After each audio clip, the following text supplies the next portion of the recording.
ከቅባት ጋር ተያይዞ ያሉ ነገሮችን አቆም ያለው እኔም ባለቤቴም ወደ አንተ ሲስተም ለመግባት ነው። በእርግጥ ባለቤቴ ወፍራም ናት። እኔ ግን ያው ቤተሰብ ልጆቼንም ወደዚህ ሲስተም ለማምጣት ነው።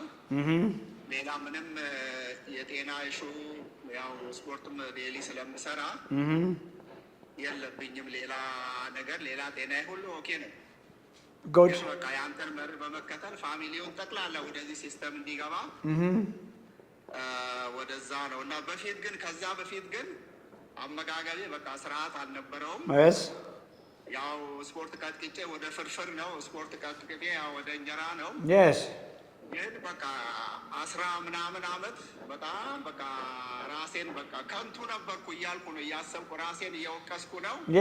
ግን በዚህ 2 ወር ጀምሮ በቃ ዲላ ላይ ዶክተር ቤሪ እያልኩ ማስታወቂያ እየሰራሁ ነው ያለሁትና ጎበዝ ያው ቀጭን ነኝ እና እንደዚህ አይነት ሁኔታ ውስጥ ነው ያለ ነው። ጥሩ ነው። ሁሌ በቃ ምግብ ስንበላም ያንተን ፕሮግራም ነው ቪዲዮዎቹን የድሮዎቹን የምከፍተው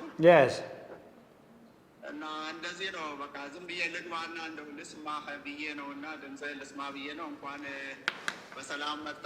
ፈጣሪ ቤተሰቦቻችሁንም ጽናቱን ይስጣችሁ። እንደዚህ ነው ያለውና አሁን ስላየሁ ደስ ብሎኝ ነው።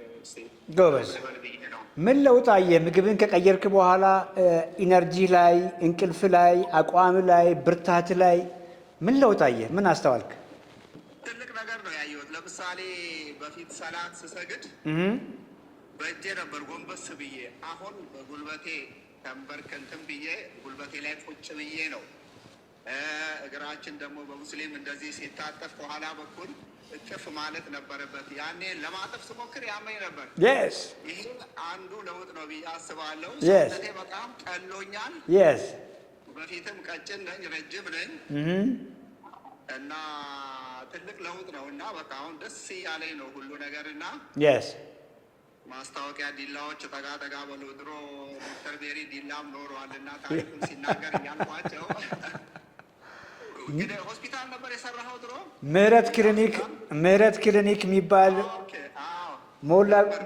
ሞላ ጎልጃ ምናምን የሚባል ትክክል። አሁንም አለ እሱ ሞላ ጎልጃ ስሙ አለ። ልክ ነው።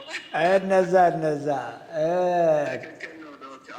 ዘን የዩኒቨርሲቲ ጆይን አድርጌ ብዙ የዛኔ ገና አሁን ወደ ሐዋሳ ሺፍት ያደረገው ዩኒቨርሲቲ እዛ ነበር የጤናው።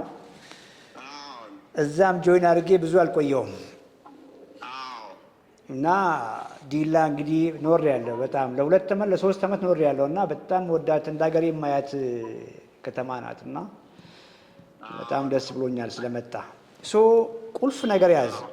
ቁልፉ ነገር ምንድን ነው? እይታህን ከኪሎ ላይ አንሳ። ከዚህ በኋላ እይታህን የወገብ ልኬት ላይ አድርግ። ቀሪ ዘመንህን የወገብ ልኬት ከ92 መብለጥ የለበትም። ፐርፌክት 90 ነው አሁን። ኦኬ 90 ፐርፌክት። እሷን ብቻ እዛ ጋር አፍናት። ኤክሰርሳይዝ አድርግ። ከኤክሰርሳይዝም ደግሞ የጡንቻ ስፖርት ላይ ፎከስ አድርግ።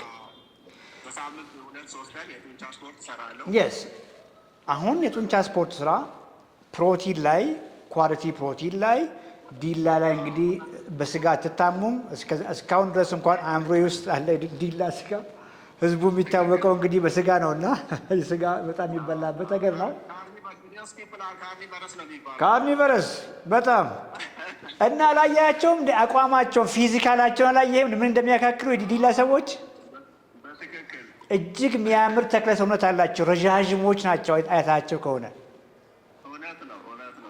ልክ ነኝ? እዛ አካባቢ የጌዲዮ ማህበረሰብ ነው እንግዲህ ያለው። በጣም ነው ብዙዎቹ እንግዲህ ጓደኞቼም ናቸውና እንዲህ ብዬ ነበር ማያቸው የእድሜ ኩዮቼን እንኳን ረዣዥም